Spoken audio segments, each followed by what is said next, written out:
One shot, one opportunity to seize everything you ever wanted in one moment, and just let it slip.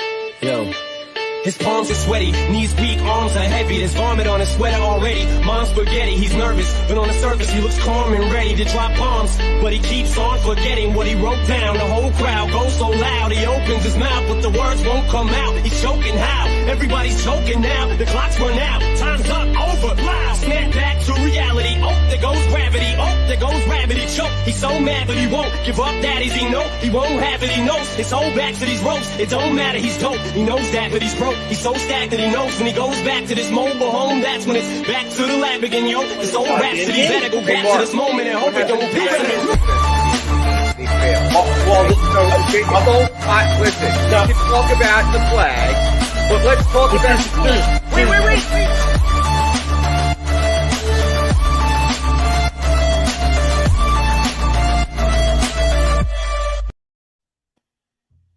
All right, we are live right here, trending in the AM right here on DSM Media, Facebook, Twitter, Twitch, YouTube. You know the drill. Like, share, retweet on all the different social media platforms. And if you're watching on YouTube, make sure you do us a favor, hit that like button, hit that subscribe button. If you want to get involved with the show, head over to the DSM Media YouTube page, and it's the best place to get interactive. Comments from yesterday and this week. We've had some great conversations with the listeners. Make sure you do that. Head over to the YouTube page and hit that subscribe button, and that's how we will get involved. Like I said, we're talking about practice today, and as this example comment that I put up on the YouTube page, Allen Iverson would have practiced more if they only lasted 58 minutes. Dude, I got my crew here today. I got Dylan Davis down below at DylanJD98. I got intern Cole PT628, both joining me today. Yesterday, Eagles first day of practice. We're going to dive into it, unpack all the information that the reporters have put out there from yesterday. We're going to talk Phillies. They took a second game in the 3-game series against the Braves last night. We'll talk about our confidence level there. First trade in Major League Baseball off the board. One of the targets for the Phillies off the board. And then I want to bring up an interesting topic to close the show, how much hate there is for Philly, for the Sixers, for the process. James Harden versus Tom Brady. If you don't know what I'm talking about, we'll get into that at the end of the show. But gentlemen, Cole, Dylan, good morning. How we doing today, boys? I'm doing great. Good morning, Phil. Cole's spry is always in the morning, so we'll see how this conversation goes. Not to take a dig at anybody. Cole is more spry in the morning than Jeremy was. Jeremy would be sitting here on the air when we first started the show, going like this, and he had his pillow out. He was taking a nap during the intro. Cole's a little bit better in the morning. What did I do? Cole's got his coffee. I know. We're just busting your stones there, Cole. We're just trying to rile you up before George gets in. George will be in here and he'll take care of it soon. Don't worry. All right. So let's get into it. Yesterday, practice 1 for the Philadelphia Eagles in training camp. It lasted a whopping 58 minutes. So before we get into the specifics of what we know, what came out of practice yesterday, I want to talk to you guys about practice. Now I'm going to try not to say the Allen Iverson practice anymore the rest of the show. I can't promise it. It's actually disturbing. I'm gonna try. It's actually making me feel extremely uncomfortable. Right. I feel unsafe. Practice. We're talking about practice here. So the Eagles schedule up until August 12th, first preseason game. We only have 14 practices scheduled, 4 of which are walkthroughs. We have a very young mix of young and veteran players here. I know the new age way of doing things. It's not making full contact all the time. You're not going to get the Andy Reid 2-a-days at Lehigh anymore. I understand that. But are we taking this new age way of getting set for, the season a little too far this year? I mean, literally 10 practices where there's going to be some form of contact. Only 10 practices. And I'm kind of thinking that we might be taking this a little too much to the extreme, guys. I know 58 minutes. They did work in the offices. They watched film probably. They had meetings and stuff like that, I'm sure. But I'm thinking 10 practices when the first one's only 58 minutes. And then literally today, the next day, it's just a walkthrough today. They're going to take it even easier today. Are we at all remotely concerned about this, Dylan? Go ahead. I mean, let's get past day 1, and then we'll see if multiple days in a row happen where it's 55, 56, 58 minutes, I'll probably be like, this is getting a little weird. I know they have the numbers and the science and the statistics to back them up. And this is what their doctors are saying to get players healthy to week 1. I know they're not going to practice more than 2 days in a row with contact. So we'll see what happens. But I'm honestly not that worried. The one report that kept being put out by everybody that was there was that it was an extremely efficient 58 minutes. Like there was no standing around. Like they worked on red zone, special teams, 11 on 11, 7 on 7s. It was very quick paced. So like, I don't see much of a difference if you have basically an hour practice that's very quick paced, no standing around, or an hour and 45-minute practice that's has some lapses in it where you're kind of just waiting to do this, waiting to do that. So it's fine with me, but I will think it's a little weird if they have every practice like 55 minutes this training camp. Cole, thoughts on this? I would just like to say, first off, I'd like to say good morning, George. I hope you're doing well today. And then I like to say, line in the water. He's trying to fish. I don't. I'm not worried actually in the slightest. We see so many they still have 3 preseason games. They still practice throughout the season. We've seen teams and including ourselves get banged up by injuries throughout the season and before the season. This is where it all starts. This is where it all stems from. I'm going to trust the science that these professional football teams are presented and are bringing in because these are professionals. So I'm going to trust that fact. And for whatever reason, if they're only practicing 10 times, and like Dylan said, yeah, it might be a little weird if they're only 58 minutes, but as long as they're an efficient 58 minutes, that's why I care more about efficiency than length. Because what's the point of having an hour 45 practice if you're standing there with your thumb up your ass for 25 minutes? I get what you guys are saying, and I kind of to an extent agree, but just as the guy that's got to bring up the counterpoint. Okay, yes, the health aspect of it, we were, for the most part, outside of Brandon Graham and a few minor little, nicks and bruises here and there, we had a pretty healthy team last year. But we came out of the gates really slow last year. And I'm not sure if that's, contributed to it or not. Now, if we come out of the gates slow again this year against easier opponents, then maybe you could start looking at, well, it might be Jalen Hurts' fault. It might be Nick Sirianni's fault. But there might be something to the theory that not spending enough time getting prepared at this point of the season. Because let's be honest, there's less OTAs. There's less organized team activities and meetings and practices going on in the offseason as well. So, these guys only have a small window to cram a lot of information in. So the counterpoint is that maybe what contributes to some of these teams' slow starts at the beginning of the year? Possibly. But I'm going to say no, like in terms of last year with the Eagles specifically, why they started out slow. Like you had Jalen Hurts' first time as a starter heading into a regular season. You had Nick Sirianni and Jonathan, everyone's first time was last training camp and last week 1 going into this together. And then another big thing for me is this is Hurts' first off season and first season where he's had back-to-back play callers or head coaches or whatever since his dad in high school. Right. So I think that it's a new system for him, learning on the fly. I know he was QB1 last training camp, but they didn't even announce him as QB1 until the end of August, early September. So I'm going to say no for last year. I think they'll be fine this year. But to your point, Phil, it will be a concern going forward next training camp if they start like that for the first 3 or so weeks again. Yeah, absolutely. And you bring up an interesting point, a great segue. I mean, obviously there's no doubt who quarterback 1 is, right? When Nick Sirianni strolls out of the offices in front of cameras and strolls out with that big bright green T-shirt with one giant ass Jalen Hurts face on his shirt, there's no doubt on who the starting quarterback is. This team is there, guys. I like it. Implement confidence in your guy. Implement confidence in your guy is the best thing you can do. We've seen Eagles crash and burn before because that's what happened with Carson Wentz. Mm-hmm. It was he would struggle towards the end of seasons or whatever. He would have some questionable things happen, and if he could stay healthy, and we didn't show confidence in him, and he ended up burning out. But now Jalen Hurts comes out in the Nick Sirianni comes out in the T-shirt with Jalen Hurts. You think Jalen Hurts didn't notice that, and now his confidence is Well, up? he was wearing Jalen Hurts t-shirts last year as well. Yep. There's Cole. It was before your time in knowing me. I called it t-shirt gate.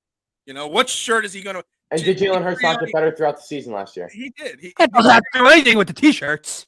It's confidence. Nick Sirianni cared more about picking out his T-shirts before every day than he did about prepping the team. At the beginning of the year, yeah. So here, let's step in and clear this up, right? I don't give a damn about the T-shirts and the pandering as long as wins are coming. It was extremely frustrating, Phil. You and I talked about it in the beginning of last season when he's pandering and he's making these silly comments to the fan base about the other teams and this and that. He's wearing, and not even just that. That was something else, but and he's wearing these T-shirts and these hats, and they're losing. Now it's a problem because you're trying to pander and you're not doing your job come Sundays. If you're winning, I don't give a shit what you wear. You can wear Jalen Hurts' face on your ass, on pants. I don't care. I think if Nick Sirianni doesn't wear the Jalen Hurts shirt, we don't make the playoffs last year. I think you're trolling today. Yeah, I think so. Yeah. Look, like last year, I really I bought into the whole pandering thing. I mean, hell, I pushed it. I went on other podcasts to talk about the pandering last year. But now it's a different. To me, it's almost. It doesn't matter at this point. Because now we, to an extent, know what Nick Sirianni is. He's that players type coach. He's now got that experience. Now it doesn't matter to me. But back then, just saying he was trying to distract people from the fact that we didn't. They ran the ball 3 times against Dallas on Monday night, like that. Like it was more a distraction last year. This year, look, whatever. It doesn't matter to this point, but it does bring up a point that there is no question that Jalen Hurts is the guy for 2022. I don't think there's any scenario at all that Jalen Hurts is, unless he gets hurt, is not the starting quarterback for 17 games this year. I don't care how bad it gets. They are sticking their flag in the ground that Jalen Hurts. It's not just because of the T-shirt. It's everything else that's been said and done. No, I know what you mean. Well, no, and that he gets benched this year unless some catastrophe happens. Unless they're like 0-8, which isn't happening. No, it's not going to happen. They're not that bad of a team, so it can't happen. Jalen Hurts is not going to be worse than he was last year. Yeah, I agree. He's not going to be worse than he was last year. If he is as good as he was last year, they're still a playoff team. He's still going to have the starting job he's still going to have the starting job the whole season. Mm-hmm. But and then they'll probably, if he's just as good as he was last year, they'll probably move on in the offseason. If he is better than he was than last season, which I think he will be, now we will see a guy who will be this team has a shot to win playoff game or games, and I think that they're going to be taking steps towards, possibly being a contender in the next few years. I think Jalen Hurts throughout his entire football career has done nothing but improve. So, I mean, Jalen Hurts, let's just say it. So yesterday, I know it's just the first day of practice. So there was video of his throwing motion looking better, more over the top, more crisp, quicker release and stuff like that. Now, I don't want to pander to just stats in practice. So we're not going to compare yesterday's practice. Is that the word of the day? Pander? What's that? Is that the word of the day? Pander? Is that the word of the day for you? Yeah, pander. Yeah, sure. I don't want to compare it to any regular season games. But last year's first practice, Jalen Hurts went 5 of 14, 2 touchdowns, 1 interception. Yesterday, first day of practice, 12 of 15, 4 touchdowns, 1 interception, plus video proof of a more crisp throwing motion. Can we take, and are we allowed as fans to take that as a positive, Dylan? Without being called Hurts. I mean, it's technically a positive, yes. I mentioned George knows this as well. All of the lows and highs throughout training camp are mush to me. Like, obviously, I'll be more impressed if there's 95% highs and he has a couple down days. Then, yeah, that seems like a positive heading into week 1. But everything he does, in his evaluation starts week 1 for me. What I will say is the biggest thing that everyone down at the NovaCare complex is saying is he has to stack these days, something he didn't do last year. Right, he'd have a good day, a really good day last year in camp, and he'd come out and he'd have one of those 6 for 14 type of days with a few turnovers or whatever. He has to find a way to, and now I don't know. I think you said today's a walkthrough.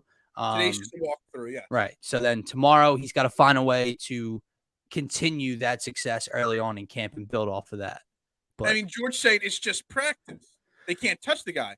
That's fine. But as Dylan just said, last year he had a 5 of 14. He had 6 of 15s. He had bad days of practice. A good day of practice is better than a bad day of practice. So you got to be able to take some positive out of it. Some positive. There's some positive. I just wouldn't get over the top about how he was 12 of 15. I'm not gonna get over the top that he had 4 touchdowns, but I'm also not gonna get over the top that he threw an interception to Marcus Epps. Right. That's what I'm saying. Marcus Epps is battling for a starting job, and Marcus Epps, by the way, took all first team reps as safety. Now Anthony Harris is out with COVID, so it was Epps and Kayvon Wallace as your starting safeties. Oh, that's Epps is trying to battle with Kayvon Wallace and Jaquez Tart as a starting safety, and I guess Anthony Harris is in that battle as well. I guess he's not locked in as a starting safety. So, you got guys battling for jobs on the opposite side of the ball. So you can take a positive aspect from the fact that it was a good day of practice. Good days of practice with confidence. You always hear about coaches, in the middle of a season, they talk about we had a really good practice this week. That's why we felt so confident going into the game. We can have really good practices as long as they're stacked on top of each other, so we can have a really good feeling going into the season, have some form of confidence going into the season, right? No, I'm with you. Like I said, none of it totally really matters to me. But if he does have, what'd you say? There's 14 practice days. If he has 11 really good practice days and 3 practice days, yeah, that's a confidence riser, right? That's positive. But like I said, it's all mush, and let's get to week one. Right. All right. So something else on the offensive side that was kind of interesting. We've talked about different camp battles. He's trolling you today. What? He's trolling you today. He scored yesterday too. Hey, it's not trolling me. It's not trolling me because I said unless he's traded, Reagor's going to be on this team.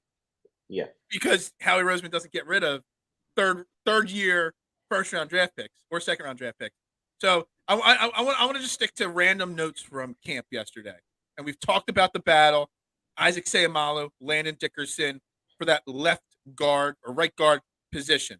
Guess I think it's Driscoll now. I think it's Driscoll. Yeah, sorry, not Dickerson. Yeah, Driscoll and Seumalo for that position. Sorry. We keep talking about that. But guess who started yesterday the entire day at that spot?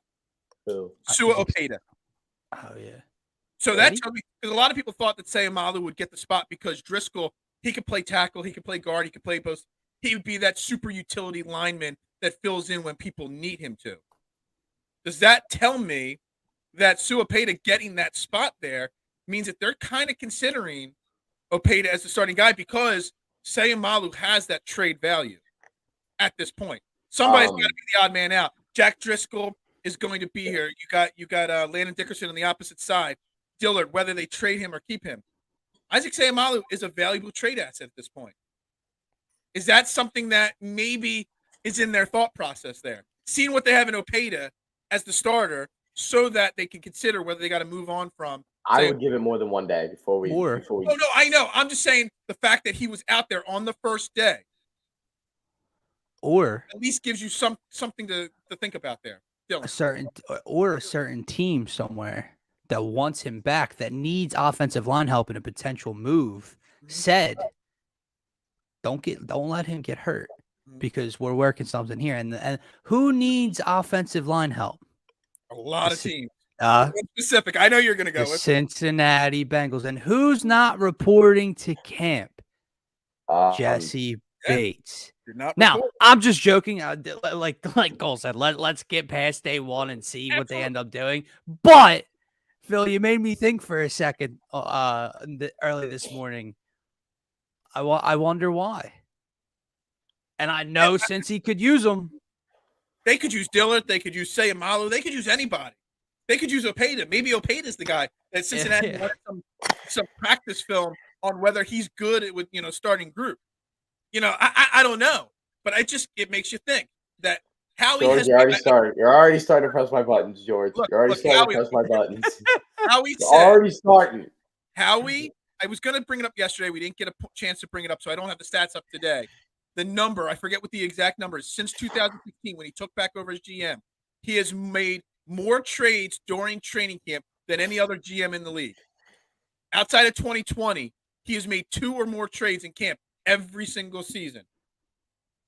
This is a move you make on the first day of camp. Every healthy body is out there for the first part of walkthrough. They just are. It's just more of a confidence. It's more of a team building thing. You got more practice to really work out camp battles. Putting Opeta with the first team over Sayamalu and over Driscoll, it says something to me. I don't know. What's pushing your buttons, Cole? Is my Opeta? No, not you. I think that's what got him. This got me. I know. Why did it get you? Because the original, like, you know how I defend Lamar Jackson and Trey Lance all the time? The original one of the, like, that group of, like, quarterbacks I defend with my life is Jalen Hurts. I defended him the entire season last year. Oh, timeout. You defended Lamar Jackson on the show yesterday? I thought it was the other way around. No, I was defending Lamar Jackson. Oh, you poor kid. Me! You poor kid. Oh, my God. Dylan is doing something to help George out here. He's going to rile Cole up on Lamar Jackson. My God. I thought Cole was getting so riled up because he didn't think Lamar Jackson was top 10 like myself. He is top 10. No, he's not. I'm just going to sit back and if he's top 10, he's 9 or 10. 9 or 10. Okay. This is a simple question. Do you put Kyler Murray ahead of him? No, that's where it gets iffy. The Kyler Dak area is where it gets iffy. Okay, so let me hear who you put ahead of. There's no trolling. There's no trolling. Who am I putting? Sorry, Phil. Let me just get rid of this real quick. I'm enjoying this. No, okay, you ready? Because I say he's top 10. Okay, Patrick Mahomes. I'm not saying he might be 10, but Patrick Mahomes. You can't sit there and now say he might be. We got to hear. Patrick Mahomes, Josh Allen, Tom Brady, Aaron Rodgers, Russell Wilson, Matt Stafford, Joe Burrow, Justin Herbert. I'm taking Derek Carr over him as a quarterback. What? How? Derek Carr's over him as a quarterback. How are you taking Derek Carr over him? Derek Carr's a better quarterback. How? No, he's not. Do you see the plays that Lamar Jackson makes? Jackson with his legs? In general, did you not watch that Colts game on Monday Night Football or that Chiefs game on Sunday night last year? Let me ask you something. What? Who's gone farther in the playoffs so far? Oh, my God. Lamar Jackson has gone farther than Derek Carr in the playoffs. Derek Carr hasn't gotten out of the wild card round. Lamar Jackson's going to the divisional. Yeah, hold on. He's got one win. Sorry. He's got one win. He's made the divisional round twice. He's got one win. For some, yeah. He's made the divisional round twice. Yeah, Lamar's a spectacular football player. Baller. He meant to say baller. Yeah. Do you disagree with any outside of Derek Carr? You disagree with any of those names? Because I just listed about 8 names. I disagree how high you've got Russell Wilson on your list. Yeah, I would say Russell Wilson. No, that's not in order. It's not in order. Okay, gotcha. No, I would say Russell Wilson. I would take Lamar over Russell Wilson. You are smoking something fierce today. Dylan, look at what Lamar Jackson has done in his career. Let's look what he's done in his career. From the time he started, he came into a Ravens team that was out of the playoff, went 5-1 and made the playoff. The next year went 14-2 and won league MVP. Okay. The next year. He can have all the MVPs he wants. The next year. I never said he wasn't a spectacular football player. Next year, made the playoffs again. Last year, they were 8-3, and he was in the MVP conversation. He had led them to 3 fourth-quarter comebacks to put them at 8-3, and then he gets hurt. What happens? They go 0-6 and miss the playoffs. Cole, I am talking about a quarterback. You know what you have to do as a quarterback? Cole. And you're not taking any of those guys I named over him to start your franchise. Absolutely. Okay, one guy. Okay. I'm taking him over Derek Carr. If we're talking about Prime Russ, I'm not taking him over Prime Russ. That's fair. But right now, I'm taking him over Russ. If I'm starting a team this year, I want Lamar Jackson over Russell Wilson. Another one I didn't even mention because his name's kind of voodoo at the moment. But if he's playing, Deshaun Watson. And he hasn't played in a year. He might not play again this year. I would like to see if he plays. He's ahead of him. How does an MVP mean diddly squat? That doesn't make any sense. Pro Bowl, I get. I never mentioned the Pro Bowl a single time. But Lamar, but MVPs don't mean diddly squat. I mean, they do mean something. But yeah, you got me on one thing. I forgot Lamar has one playoff win. My bad. Well, he's made the division round twice.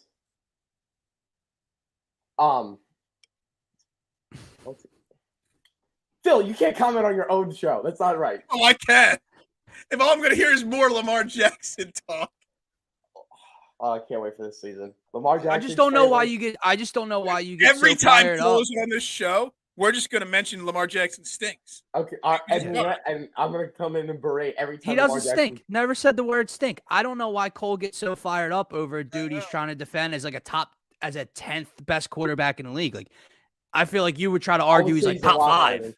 I would say he's a lot higher than. I would say a lot higher. No, Name the guys. Go through the list. I made the list the other day. I have him. I have Mahomes 1, Rodgers 2, Allen 3, Brady 4, Herbert 5, Burrow 6, Lamar 7, Stafford 8. That's where I stopped. You just put him over Matthew Stafford. Yes. If you put who won the Super Bowl last year, Cole? Last year. If you put Matthew Stafford on the ring, Trent Dilfer won a Super Bowl. Cole. Trent Dilfer won a Super Bowl. Cole, it's not just about the Super Bowl. It's about the. Have you looked at Matthew Stafford's numbers? Matthew Stafford's numbers are there with Aaron Rodgers type numbers, and he won a Super Bowl. Put Matthew Stafford on the Ravens and put Lamar on the Rams. Rams still win the Super Bowl. No, they don't. No, yes, they would have. Yes, they would have. Who's getting Cooper Kupp the ball, Cole? He doesn't have that season with Lamar Jackson. Have you seen the plays this guy's made? Cooper Kupp. He has made the playoffs every year. He has been healthy. Do you want a cookie? He has won an MVP and with Mark Andrews and Hollywood Brown. Carson Wentz made the playoffs with me and you. You want a cookie for that too? Carson Wentz was hurt. What are you talking about? Carson Wentz won the division in 2019. Okay, and he didn't have the Bengals or the Steelers in his division. He had a Cowboys team that was just as bad as us.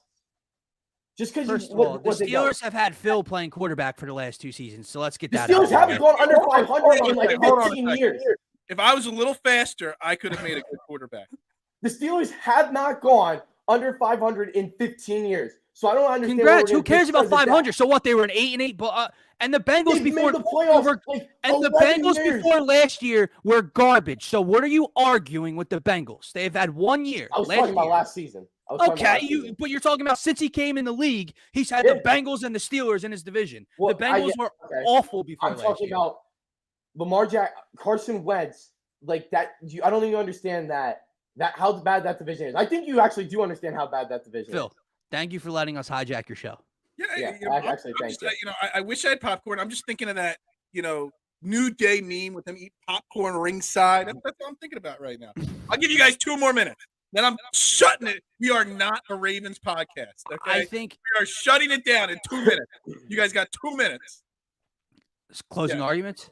Yeah, closing arguments on Lamar Jackson. And I'm going to mute anybody that brings up Lamar Jackson after the next 2 minutes, okay?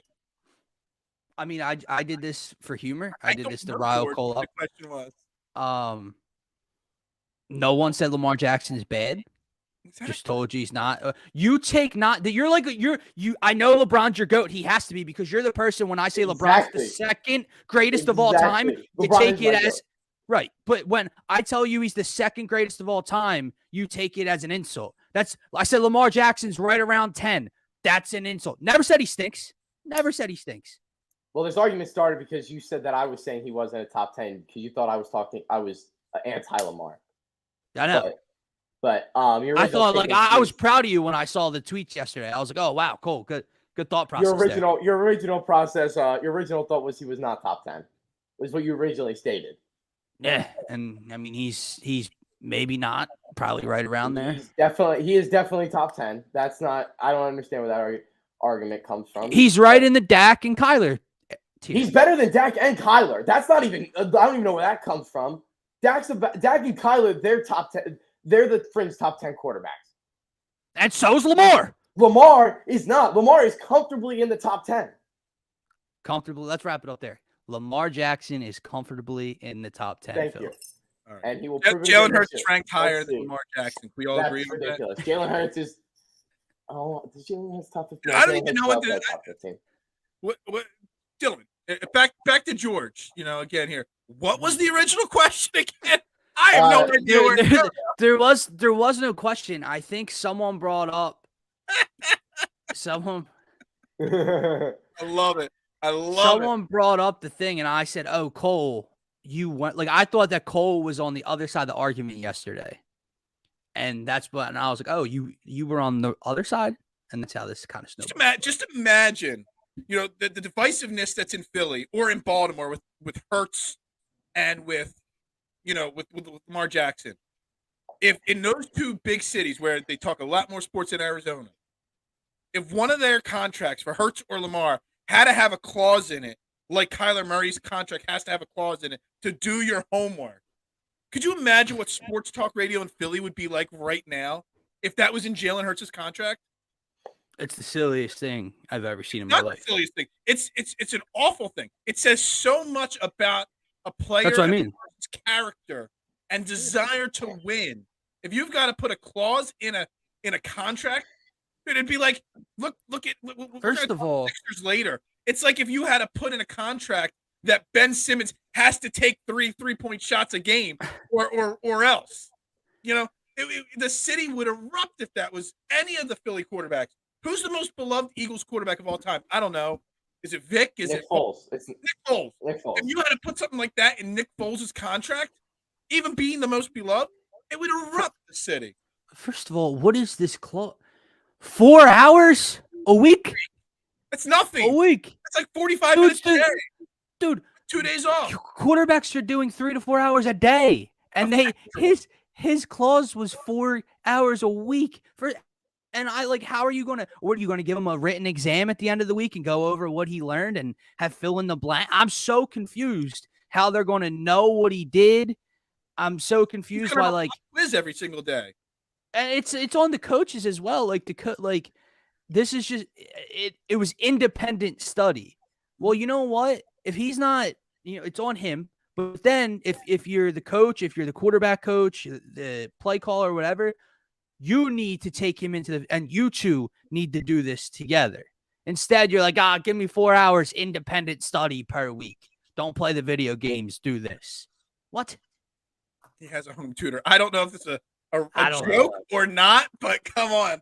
I mean, seriously, are they going to have tabs on his tablet where they know how many times he's logged in? No, I think it's just how do they know if he's even looking at the tablet when he's logged in? Yeah, I don't know.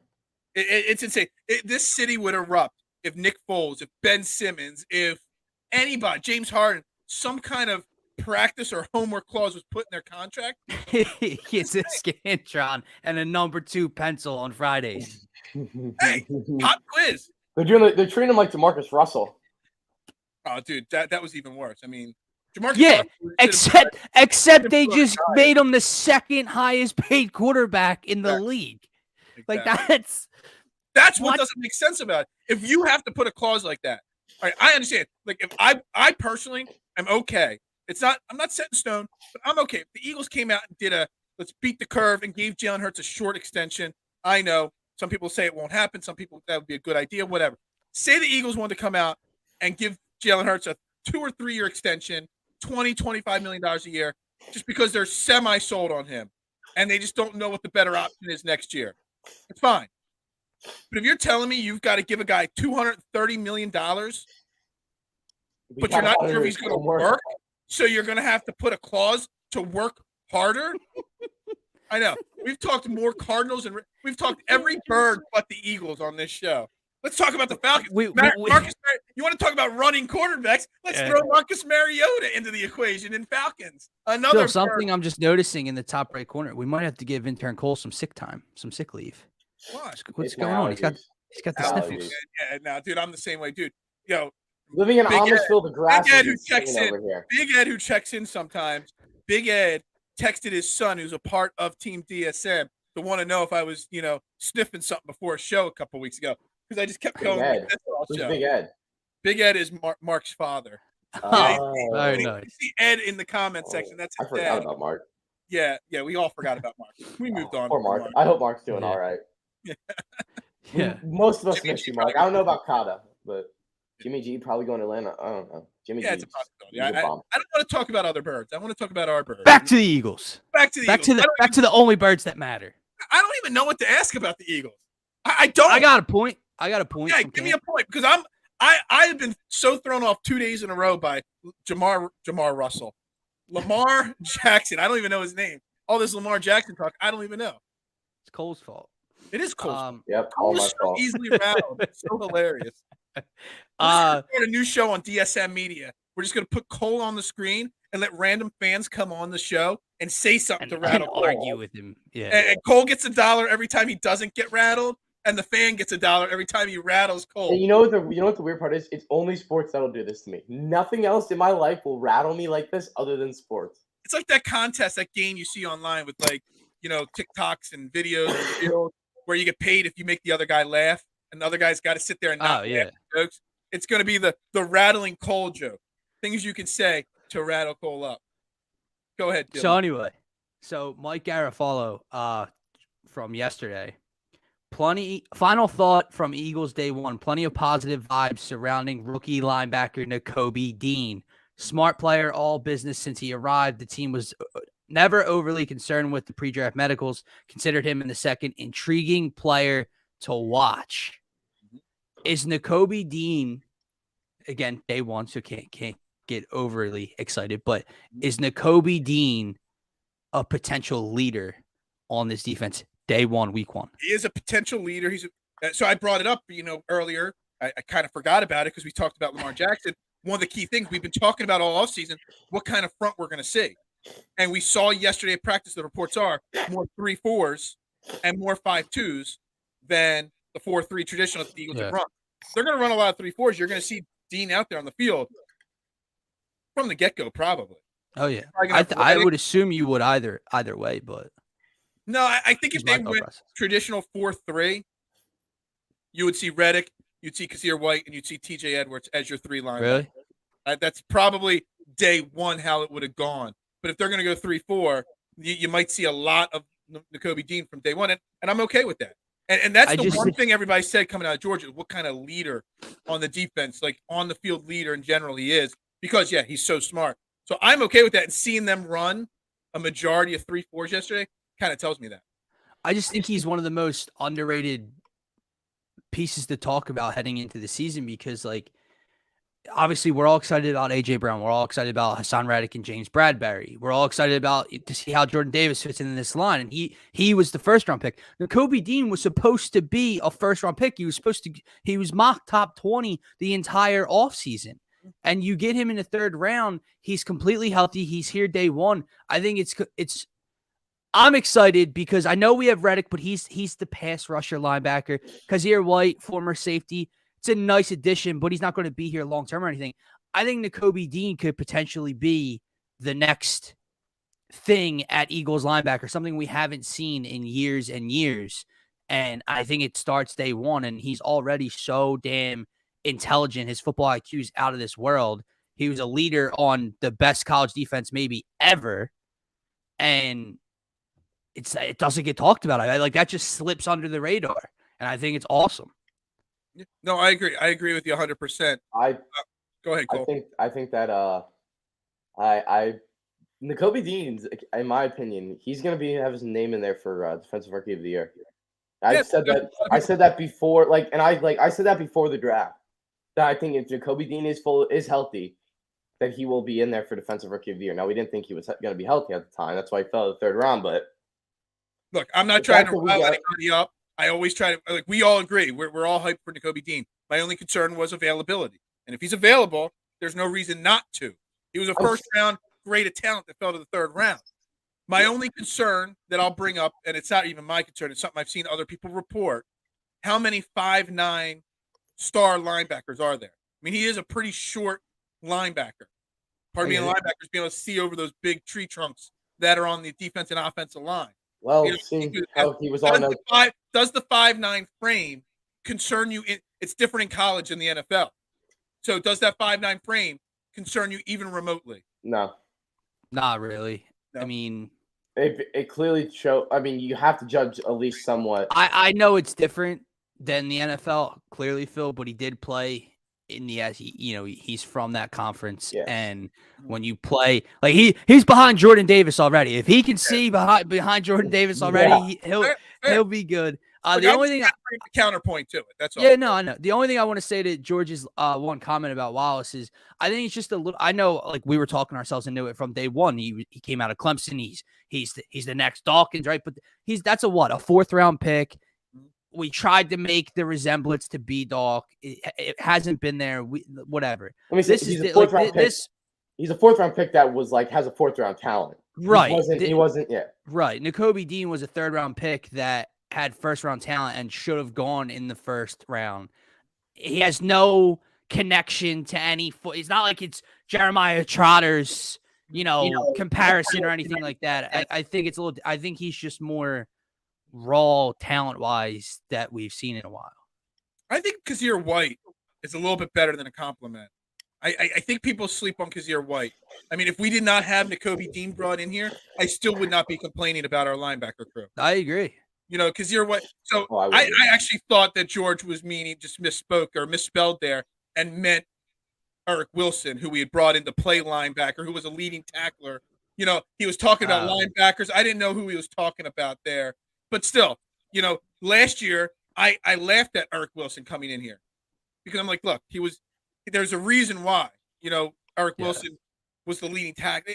Eric Wilson to me was much more like Alex Singletary than a good player. Kazir White can be a difference maker, can be a tackling leader, if given the opportunity, as Scotty's saying right here.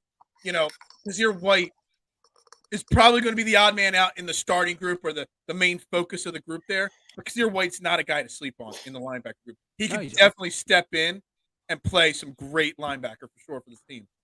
Former safety that the linebackers transition into linebacker, and it's huge for us because, like I said, you have Reddick that's already the pass rushing linebacker, and then all the other guys. I mean, TJ Edwards, even N'Kobe Dean, who we're hyping up right now. I'm not sitting here and acting like they're locked down in coverage, right? Kazir White is talented in coverage as a linebacker. He's around the ball constantly, and he causes some turnovers. I think he caused about 4 fumbles last season or something, and 2 interceptions or 1 interception. Yeah, the scheme has not been, one to create star linebackers, but maybe we're seeing a little change in that philosophy. Wasn't Jonathan Gannon? Didn't he work with a lot of linebackers in Minnesota when he was in Minnesota? Wasn't that part of his job? I think he was cornerback and linebacker were his jobs before he became defensive coordinator. So maybe he's seeing and getting some actual talent. He doesn't have Alex Singletary out there anymore. He doesn't have Eric Wilson out there anymore. He's got legit linebackers. So maybe that's why we're going to see some 3-4 this year. We're going to see some, Well, I think that's the biggest thing. What is this scheme? We don't know. Last year's scheme, absolutely not. It wouldn't fit. But going forward, we don't know what he's going to do. So we'll see. Yeah. All right. So I want to move on. I want to do a little football to basketball transition here for a few minutes. Okay. Tom Brady yesterday or 2 days ago, Julio Jones signed with, the Tampa Buccaneers, and they already signed Kyle Rudolph. A few days before that, replaced Gronkowski. And everybody is praising Tom Brady for convincing these former all-star level players, Pro Bowl level players, maybe borderline Hall of Fame level players, at least Julio Jones, to take less money to go play with Brady, Tampa Bay and Tom Brady. And they're praising it, saying how great it is, how he's doing all this work behind the scenes. Yet in Sixers land, James Harden goes to Sixers and say, go sign what players we need, and I'll take the pay cut so we have a better team. And there's major blue checkmark reporters and people in the league that are considering and trying to push for investigation into the Sixers for some kind of illegal business because James Harden is taking less money. Am I insane to say that there is 2 totally different standards being judged here on 2 totally different cities? Or am I just trying to grasp for straws here, Dylan? Because to me, it seems like the NBA hates the Sixers. They hate since the day that the phrase "the process" was coined. They've had it out for the Sixers. Phil, let me say this: do you really, for whatever reason, think that the Fanatics is really not having its deal either under the table or Michael Rubin with It doesn't James Harden. matter. It doesn't. He's allowed to. matter. He's I allowed understand to. that. He's I allowed understand to that. deal with But Fanatics my thing is that's why he took the pay cut, was because they were able to pay him under the table, and he wants to win. Well, But here's what I'll say: when you show me that proof, then I'll believe it. But also, even if it's true, who gives a shit? And second of all, Tom Brady took a pay cut his entire career. And second of all, to Phil's point about them just hating the Philadelphia 76ers, Oh, it's not yeah. even the Harden stuff they want investigated. They want the PJ Tucker signing investigated. This is the funniest thing I've ever seen. Why? Because it was announced 35 seconds after the beginning of free agency. So was 40 other players. Are you going to investigate every other team? Saying they're getting on. I mean, last season they got the Bulls and the Heat both got hit for lost picks. The Spurs got hit for tampering a couple years ago as well. So it's not like this is like a new thing that's been No, going but on. my point is, if they wanted to, they need to do it. Like every team's tampering, bro. How do you think like these rumors leak out 3 days before free agency that the blah blah blah is interested in X, and then at 6:01 you see a deal done? It's so stupid. Yeah. Look, it's no different. So he gets a deal with Fanatics. Whatever. Everybody has their spot. Tom Brady, literally, I think in his career, what's he played now? 20 plus years in the NFL, has only been the highest paid or top 3 paid quarterback like 3 times in his career. Because he makes more outside of. Yeah, and he's got a super rich wife. No one ever questions that because he's been doing it for 20 years. He's been doing it for 20 years. Okay, when he was in James his prime, Harden's been. Yeah. Tom Brady's been doing it for 20 years of this. So what does that mean? Yeah, so investigate 20 years of Tom Brady then. Take all the Super Bowl trophies away from Tom Brady then. When they won the Super Bowl, he was never the highest paid guy. For what? For having guys come in and taking less money? For tampering. For taking less money so other players could get more. Okay, first of all, the NFL has I don't know the NFL's tampering rules. I don't know what they are. They're different. They're 2 different leagues. They have 2 different sets of rules. No. So no one's really saying the stuff about like I'm not like saying that Brady is wrong. What I'm saying is the people are wrong for judging it 2 different ways. Yeah. And until Cole, a deal comes out to the public that he's with the Fanatics. So you don't think he is? So you really don't think he is? You could be a conspiracy theorist if you want. I'm not going to do it until something happens. And again, he's allowed to. So who cares? Absolutely. But you really don't think he is? Well, technically, I don't know. He was retired, so he was allowed to. He was still under contract though. Even when you retire, if you had a contract that wasn't over, the former team still has your. Yes, but I'm right. pretty sure that they looked into that when that happened, but they said since he's retired that didn't violate any. It didn't violate the players. It didn't violate anything because it was Tom Brady, and wherever Tom Brady is, that it's okay. But James Harden is basically doing nothing different than what Tom Brady has done. Nothing different. I just my thing is why it doesn't make sense. Like everything that happens in sports, I feel like it always relates back. Oh, but Tom Brady does this. Oh, Tom Brady does that. For some reason, I don't understand how you could why we're comparing a guy in the NBA taking less money so he can bring talent in compared to a guy in the NFL doing it. They are 2 different sports. There should not be a comparison between the two. Dylan, let's start brainstorming here. Let's find other basketball situations similar. When big threes form. I mean, LeBron's always taken less money, right? Yeah, LeBron's taken less money in his career many of times. Yeah, there have been other guys. I'm trying to think. And the Lakers got hit for tampering with the Anthony Davis thing because of that. But he took less money in Miami to form that big 3. They all took less money. Was anybody questioning that? Nobody questioned. I don't really think those 3 were all taking less money. I just think it's a double standard made towards the Sixers. I mean, they're not. I don't because people are upset about it. People are upset about LeBron and the big 3. So I don't see where what you mean by a double standard that they're being invested because everyone's people are trashing and want Like, People did anyone? trash- There are people People legitimately trash- that are trying to No, form no, an no, no, no, no, no, People no. trash LeBron for it too. People trash LeBron because they called it a weak move from a basketball point of view. Yeah. People didn't trash LeBron because he took less money and they wanted him investigated for tampering or anything. They want James Harden and the Sixers investigated because he's taking less money. I can see. Who was it? Was it Mark Stein? Was he the first one that reported this tampering thing? Yeah, I think so. Yeah. Like, I can see somebody like The Mark Stein Stein line. level calling some like senator in the government and saying, "Yo, an investigation here." Like, that's how far I can see them taking this. Listen, See it anywhere I else. don't think it's deep. I don't think anything's really going to come of it. I just do agree that like it's just it's I think it's just funny. It's comedy at this point that it's like, let's investigate this, but This not kind of- X, Y, and Z. Not just Oklahoma City. There are multiple teams in the NBA running processes right now. Yeah. They just don't have a cool marketing slogan to make money on T-shirts and everything else. Yes. And that's the problem. I think Sean Marks. Oh, yeah. I think he's right. It wasn't Mark fair. Stein. I think it was Sean Marks. Yeah, sorry. I knew Sean Marks, Mark Stein, something. I knew there was a Mark in the name somewhere there. I don't even know who's I believe it who. was Sean Marks. Mark with a C. He sent an email. Yeah. I don't know. I But yeah, don't know. I think there's double standards in all leagues in this thing. I really do. If you're a certain type of player, if you're Tom Brady, If you're the greatest of all time, yeah, you can do whatever you want. yeah, I mean, James you're Harden gonna get He's the one of league the is top gonna 50 players of all time. the league's gonna favor you a little bit more. Okay, there's a difference between being the GOAT and being a top 50 player of all time, but yeah, the league's gonna favor you a little bit more if you're Doesn't the make it greatest right. player of all time. Doesn't make it right. Exactly, Dylan. I mean, it's still a business. It's still business. From a business standpoint, you gotta.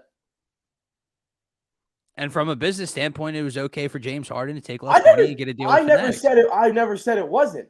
What I said was it's clear that that's being done. But who cares? Hey, Dylan, I got a question for you, Dylan. What Sure, would Phil. Cole say? And I'm going to mute, Cole's mic here on this. So start here. I want to know, Dylan, what would Cole say if Lamar Jackson took less money to bring in A.J. Brown and some other that Lamar Jackson was doing the best for his team. I'm sure Just like I think Tom Brady is. Just like I think James Harden is. Cole would have his boy Lamar Jackson's back. 100%. I have James Harden's back too. I just don't know why we're attacking Tom Brady in the process. Because it was just the easiest target to compare the situation because it just happened. Everybody's praising Tom Brady for convincing somebody like Julio Jones to take less money. Well, let's be honest, no one was offering Julio Jones more money. James Harden took less money. It's not like some other team was lining up to give James Harden a max contract. I'm sure somebody would have been, or not more than the Sixers gave him. I'm sure somebody would have if he didn't would have given him. Yeah, but he wants to stay in Philly where he has the right to stay. So if we're talking a few $1 million here or there, that's James Harden. It's not like someone was offering James Harden a $250 million contract and he was turning that down to sign for 35 on a 1-and-1. Look, Kevin Durant did the 1-and-1 deals to help out Golden State. Yeah. Back in the day. No one complained about that.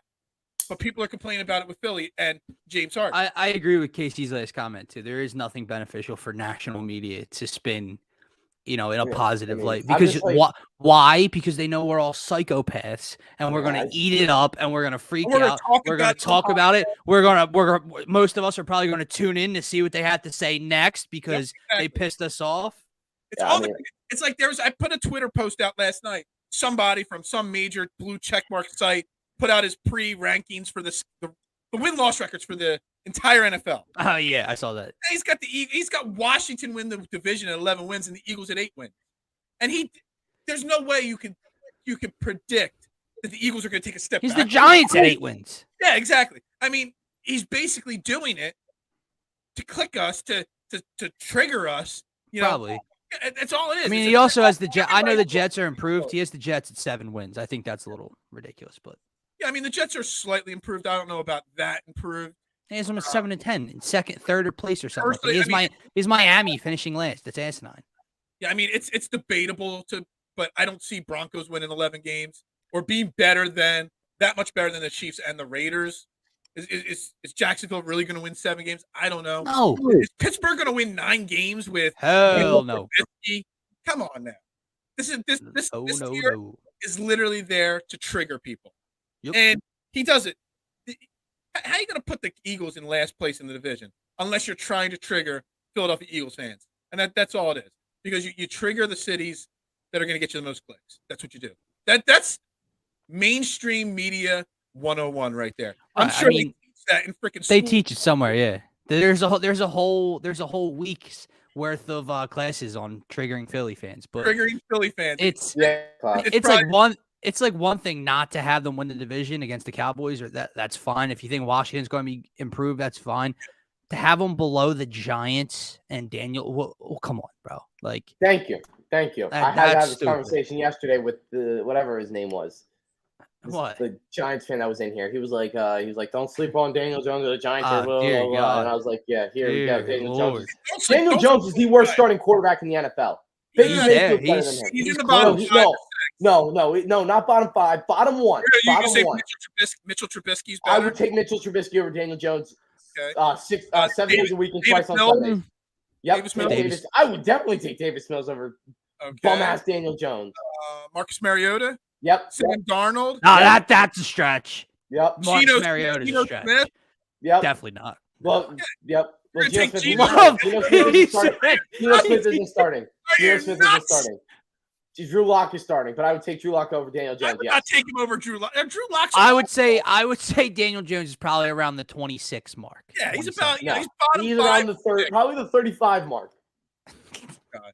Is You're there trying to trigger, now Cole's trying to No, trigger he's horrible. He's terrible. Hey, I agree with you. I'm just saying I wouldn't take Geno Smith or. Okay, I was just kind of going through and just saying yes to everybody. Yeah, I know you are. Is there some giant? There's some Giants hated You mob don't think too. Lamar Jackson's the third best quarterback in the NFL? I never said that. I said Lamar Jackson's 7. Lamar Jackson's 7. Hell, I would take him over Lamar Jackson. Let's be honest. Daniel Jones. Yep. All right. He's a faster runner. I think he clocked as the fastest running quarterback in the league last year. He did, and then he fell 2 years ago. He fell on his face too. His shoelaces were untied. Yeah. Jeez. All right, let's go. Let's go to the final topic of the day. We're already pushing the hour mark. We're going to go a little overtime today. Phillies win yesterday. Take 2 out of 3 of the Braves. Dylan, you were there yesterday. Now, I want to phrase this a certain way because I know I was listening to you guys on Faithful Fanatics in the pregame show. I kind of felt like you were directing your comments directly at me about giving up on the Phillies because they lost. Talking about Phillies Twitter. And the negative. Well, I mean, I know. And I'm part of the negative Phillies Twitter. Well, yeah, but I meant like. I felt personally attacked. Okay. I just want to let you know. Well, I apologize for that, Phil. No, it's okay. 2 out of 3 wins against the Braves does not change my opinion on this team. That Cubs sweep was terrible. Terrible. Just because you win 2 games does not make up for 3 really bad losses. And I want to know how the atmosphere was at the stadium yesterday, Dylan, and stuff like that. But this team is still super inconsistent. Well, I think that was part of my overly confident in this going forward as is, because every time they win 2 games, then they lose 3. Then they win a really big series, then they get swept by the Cubs. There's too much ups and downs to have any real form of confidence in this team. Go ahead, Dylan. Well, I think that was part of my whole spiel was that not just the people that are being out on this team after a bad series loss against the Cubs don't get so excited about a series win over the Braves. Like, and my whole point was, is it time to sit back for a few weeks and just let's see where this team is in a few weeks. If there's still half a game out of a wild card come late August, let's get into it. But the overanalyzation from a sweep, they're done, put a fork in them to, they win a game against the Braves. Now they win a series against the Braves. We're back. We're winning the wild card. Like that was the whole point of my conversation. This team, they're unpredictable. They're inconsistent right now. It's a very good series win. Let's see where they take it from here in Pittsburgh. You have to go out and definitely win this series now heading into the deadline. But yesterday, it was fun, man. It was a lot more crowded than I thought. Like, I got down there. Parking lot was crowded. You look around, like sections were getting full. Like it was pretty wild for a 12:30 game on a Wednesday. Hot as hell. The one thing that really stood out to me, dude, Nick's starting to hear it, dude. Yep. Like, but it's out after every out, there is an abundance of boos. Every out. And he grounded into a double play to end an inning. They had no outs, first and second, or one out, first and second, excuse me. And they were threatening to take the lead. And he comes up and hits into an inning-ending double play. And it's like, just takes the wind out of everybody's sails. And so that was the biggest thing that stood out to me is Nick Castellanos is starting to hear it from Philly fans. Yeah, I hate to interrupt. I got to go, guys. I got to get to work. So I'll see you guys. Take care. The intern's got to work somewhere else. Yeah. Figure that out, Phil. I got to make money. Yeah. I got to make money. Oh, this is an unpaid internship. Lamar? Yeah, Lamar Jackson. So, I just took him off. I'm not even going to let him respond. No, I he's back. I gotta make money somehow, Dylan. I'll see you guys. All right. Let's finish up this show with some more of this. So, and I get the Nick Castellanos here in the booze, but I brought this up on another show, Dylan, and I'm gonna ask you the same question I asked Jason, and I think I asked Cole, maybe other people as well. Is Rob Thompson failing Nick Castellanos as a manager by leaving him in these situations? Shouldn't he be getting less opportunities in prime hitting positions? Should he be benched for multiple games in a row till he gets his head right? Sometimes I know it's a cheesy line to say, but putting your players in the best position to succeed, an old Andy Reid line there. Is this partially on Rob Thompson? I don't think he should be demoted in the lineup. Like, I don't think putting Nick in the 7 hole is going to make the situation any better.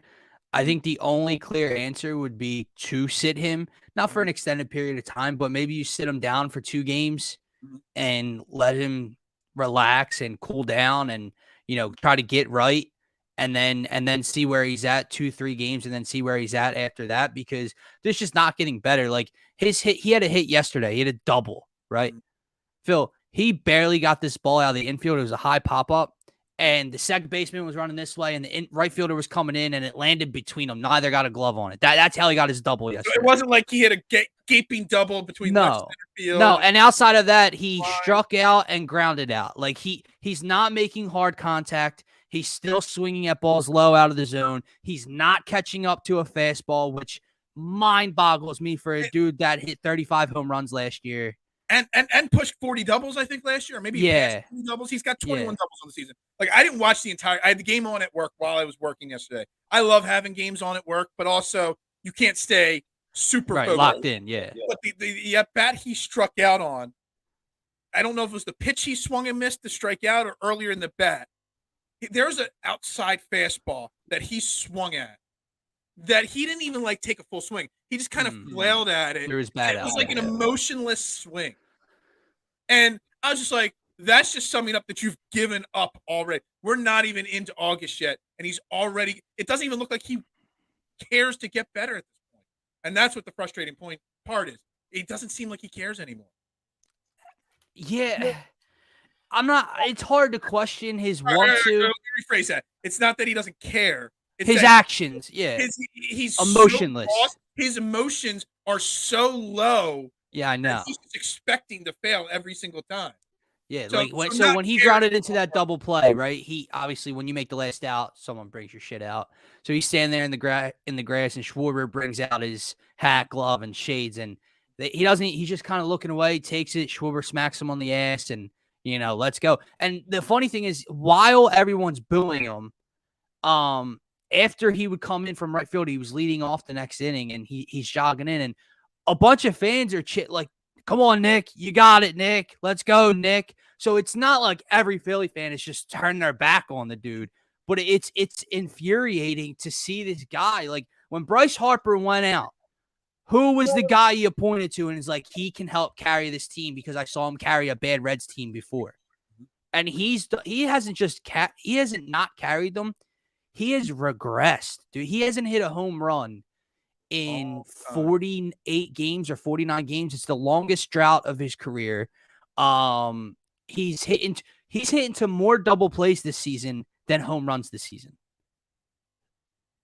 That's almost impossible to do for a guy like Nick Castellanos.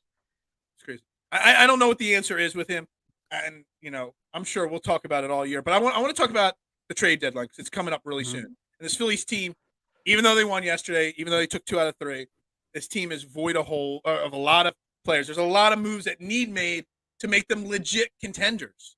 And that concerns me because you're not going to make 3-4 trades. It's just not going to happen. Reports yesterday that not only are Abel and Painter off the board, but Whopping and one of their other Someone top, else, too, yeah. 4 of their top 5 prospects are all off the board, which tells me Dave Dombrowski and John Middleton and anybody else in that front office realize how bad this team is, and they're not willing to make. You're not going to see Montas. You're not going to see Castillo. You might not even see Syndergaard or Quintana coming here because it's going to involve some of those prospects, which means this team, the front office, has realized, look, there's not much of an option to get this team better enough to contend, so let's just roll it out. You saw Andrew Benintendi got traded to the Yankees yesterday. I don't know the prospects they gave up. Like, Well, where that's they the thing. ranked. They were not top-tier prospects. No. Am I right? So that's the kind of promising thing you can lean your hat on for a second, is they sent 3 pitchers to Kansas City. I think it was their 19th, their 21st, and like their 25th prospect or whatever. So they didn't give up anything for Andrew Benintendi, who's hitting over 300 on the year, right? And who's going to help them. I think he made the All-Star team, right? Right, yeah. So it's like maybe that shows that the market you are able to go out there and make a move for a guy that can help impact this team, whether it's in the rotation, whether it's in center field, whether it's an infielder. Dude, I don't know why, and I haven't seen any other reports on it, but there is an account on Twitter. I think you've seen it as well. But it follows nobody and has like 11,000 followers. And it's now mentioned twice that the Phillies and the Red Sox are discussing an Alexander Bogaerts trade. Yep. And last night, I brought it up on a show a couple days ago too. Last night they tweeted again saying that it's picked up steam. Blah blah blah. Yes, but like then the question is, what are you moving, right? Because if he comes in as your shortstop, well, Bohm's at third. Gene's coming back soon. Gene's going to be your second baseman. So is Stott, like, and no offense for an Alexander Bogaerts, I know people are not going to like this. Bryson Stott would see his way out of a lineup for an Alexander Bogaerts for me. Yeah, but like, so to me, it's just not one of the holes though. But it would really help. Like if you put Alexander Bogaerts in, so you make a move for Xander Bogaerts. Okay, you're taking Stott, who average wise for overall is not good, but he's obviously playing much better lately. Is that really helping the team? Like taking Stott out of lineup, putting Benintendi, and that's your only move. Is that really going to make the Phillies that much better? I don't. It's not necessary, unless you're making another trade for a Frankie Montas or a Luis Castillo and bringing in, unless you're going to go all in. That just doesn't make sense to me. I know. And it helps them, yeah, because like Alexander Bogaerts is a solid piece that you can put in the middle of this order. Didi, of course. Right. So it would definitely help this order, and it would make them a lot more scary, especially when they're fully healthy. Like that, I would love to see that lineup with him in it. But again, if you're not improving your starting pitching, at this point, I really don't think you need a closer. I think Sir Anthony can manage that spot as well. The bullpen is actually, dude, it's been fine. Like I really don't see a need to go out and grab and really go in for an arm there. It's got to be a starting pitcher, something, even if it's around what you did for a Kyle Gibson last year, bring in another Kyle Gibson type that's going to throw between 3 and a 4 ERA. That's fine. Center field's the tricky one, right? This is where, because everyone sits here and I listen to people calling the sports talk radio and I listen to what some people have to say. And there's a few people that want defense. Go out and get a defensive center fielder.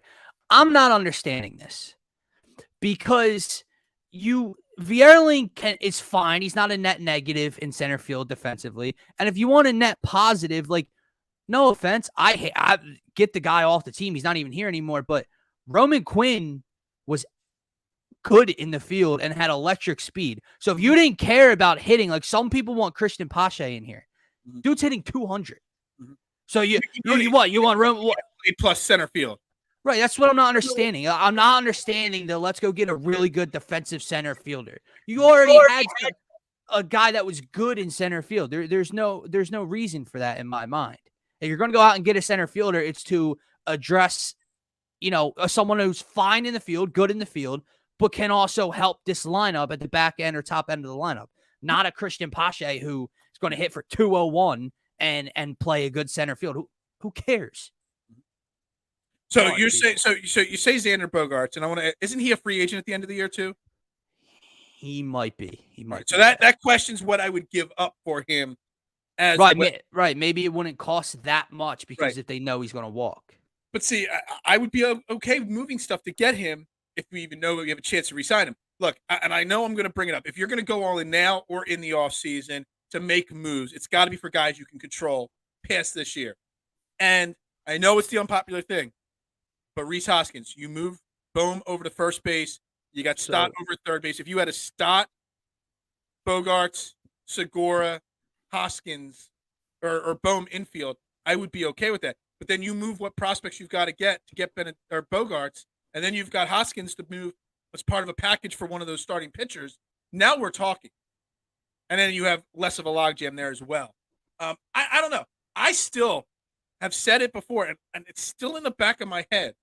I will not be upset if the Phillies make 0 trades because I don't want to give away too many pieces when this offseason, this team is going to need to make, I hate to say it, another really big revamp of this team. And you're going to need pieces to move to do that. Is it crazy to think that the team should not make a move? I think it would be a disservice not to do anything when you're half a game out of a wild card spot at this point. It's not like Bryce isn't coming back. If Bryce wasn't coming back, I'm with you. Right. Bryce will be back now. And the one thing I did like about his interview the other day is Bryce isn't coming back just to have his name back in the order and to be back. Bryce is coming back to be 100% in the lineup. That's why they didn't take the pins out yet. They want to play. They want him to play right field already when he comes back. Right. So we'll see what happens there. So I think it would be a disservice not to do anything. But I do agree. If you don't take them as a serious contender right now, then you have to start looking towards the offseason. And like Trey Turner's name has been linked to the Phillies this upcoming offseason. And then, like you said, if you move on from a Bohm or a Rhys or whatever to go out and get starting pitching, Didi's contract comes off the books this offseason. So if you don't view them as a contender, no, I wouldn't be upset. But I don't view them as an overall contender, but I think this city's starving for playoffs. And I think they're in a position to make the playoffs. And if you get in, who the hell knows what can happen? So I think you have to do something. There's no Luis Castillo coming here. There's no Frankie Montas. Dombrowski's already debunked that. He said they're not going to be doing any of that. We'll see, man. We keep saying we'll see. And we start a 4-game set in Pittsburgh. We got destroyed by the Cubs, a bad team. We got Pittsburgh. Thoughts on the series? Zach Thompson against Zach Wheeler tonight to start the series off. That's the Phillies do better than they did against the Cubs this week. Yes, the Phillies will do better than they did against the Chicago Cubs this past week. I don't know what they did against Chicago. They sleptwalk through that series. The Braves series, while it shouldn't change your mind, it is an important win. Like it's a very good series win that you can take momentum from. Now let's start to snowball that momentum in Pittsburgh. They are not a very good team. I know it's on the road. It's a 4-game set. You have to take 3. I'm not going to sit here and be like, go take 4. But 3 out of 4, it's a must take. You cannot split the series with the Pittsburgh Pirates, but they'll win tonight. Wheeler's not losing this game. Pirates, then you got 2 against the Braves and 4 against Washington. So you got 8 games against really bad teams right in a row there. They need to be able to go 6-2 at least in those 8 games, maybe split against the Braves. And then our conversation's changing. By the end of this Pirates series, the trade deadline happens. So, well, that was my whole point the other day. It wasn't to say you shouldn't be negative. I'm talking to both sides of the fence, and it's let's just see a few weeks. So to your point, if they come out and they play very well over these next 6-8 games, they make moves at the deadline, we might be singing a whole different tune here. Absolutely. And it was more towards – I didn't want to call your comments out. I wasn't meaning it like that. Oh, no, I know. I had made comments earlier before your show that the Marlins sweep meant 0 if you get swept by the Cubs because they just cancel each other out. And people were telling me that was wrong, that no, the Marlins series still means something, whatever, and trying to brush off the Cubs sweep. Right. And yeah, I go as high as I can and as low as I can with the Phillies. I go with the swings. And coming off a Cubs sweep like that, of course I'm going to have that negative feeling. So I agree with you. There's no way we lose the Pirates tonight. No way. No. And I know the Phillies have not been very good in Zach Wheeler and Aaron Nola starts in the past 2 years or a year and a half. I forget what the numbers are. It's ridiculous. They're almost like 500 when those two start. They'll win tonight. There's no doubt in my mind. You just have to hope that the bats really get it going. Now, you don't have to hope so tonight with Wheeler, hopefully, but the bats scored. What did we score yesterday? Seven yesterday. They scored 6 in the first game against the Braves. So you did that against Atlanta. You should be able to score against Pittsburgh. Or whatever his name is. Yeah. Gave up 7 runs against the Marlins his last time on the mound. So, there there you go. Look, Stott hitting the ball better. Boom. Hitting the ball really well. We'll end it with one final question here. I know you'll do Phillies pregame tonight and stuff like that. And faithful. Should Alec Bohm be moved up in the order? Or I was listening to the telecast yesterday, and there was a point that I caught it that they said, I think it was John Kruk said it yesterday. Why don't break what's not broken? Leave him down there because he's hitting well at that point. And I think there's an argument to be made for both. Moving Bohm up because he's your best hitter right now, but also he's really comfortable in that 7-hole. Just leave him there. What would you do without Bohm? I kind of agree with Krug. I'd leave him simply because you move him up to the 2-hole, his whole mindset has to change at the plate. Your mindset from the 2-hole to a 7-hole changes drastically. I don't care how hot you are. And then second of all, there is something nice about having an extremely hot hitter towards the bottom of your order. You don't have to worry. It's not like you get past 1 through 6 and now, or 1 through 5, and now it's like, oh great, we got to get through Didi, Stott, Munoz, Vierling. Like, you don't have to worry about that. You have Bohm to kind of break that up. He can get on base in the bottom of the order, set things up down there. So I'd leave him, especially, I know it's not here yet. Gene is coming back very soon unless there's a setback. Which could change the entire lineup when he comes back. He's already had 100%. At least 1 or 2 rehab starts. I would see him back next week at some point, my guess. I hope so, yeah, and I agree. Whether I it's think the Braves 2-game series or the Washington series after that, within the next 4 to 6 games, Gene Segura will be back in the starting lineup. 100% agree, and he'd probably be my 2-hole hitter at the moment. Yeah, I'd put him right back there. That's where he was before that. I'd put him right back there. Absolutely. Yeah, I know that's we'll see what Thompson not does. fair to Hoskins, who's done at times well there, but yeah. We're going to wrap it up there for the day. We got lots more going on DSM Media today, so make sure you hit that like button, subscribe button on YouTube. You don't want to miss it. We got Mr. Hembo coming on Faithful Fanatics tonight, right? Is it 5 o'clock? Yes, sir. 5 p.m. live here on DSM Media. Yeah, make sure you tune into that. You'll be doing Phillies pregame show today. I might even join you guys for the pregame show today. Let's go. I got the day off. I'm going out to lunch down at Lee's Landing down in Maryland, and after that, I don't know what I'm going to do the rest of the day. So we're gonna. How far is that drive for you? For me, it's 25 minutes with traffic, 20 minutes with no traffic. I didn't know. Look, as much Lamar Jackson talk that happens on this show, my house is equal driving distance between the Philadelphia airport and the Baltimore airport. So I could be a Baltimore fan if I wanted to be. And just, Lamar Jackson sucks. So we're going to spend tomorrow. You're back on Trending tomorrow morning. Jason will be on. The 3 of us are going to spend a lot of time tomorrow talking about how we can rile Cole up next week. That is going to be the main game plan. We'll game plan for it. We'll game plan live on the air how to piss Cole off.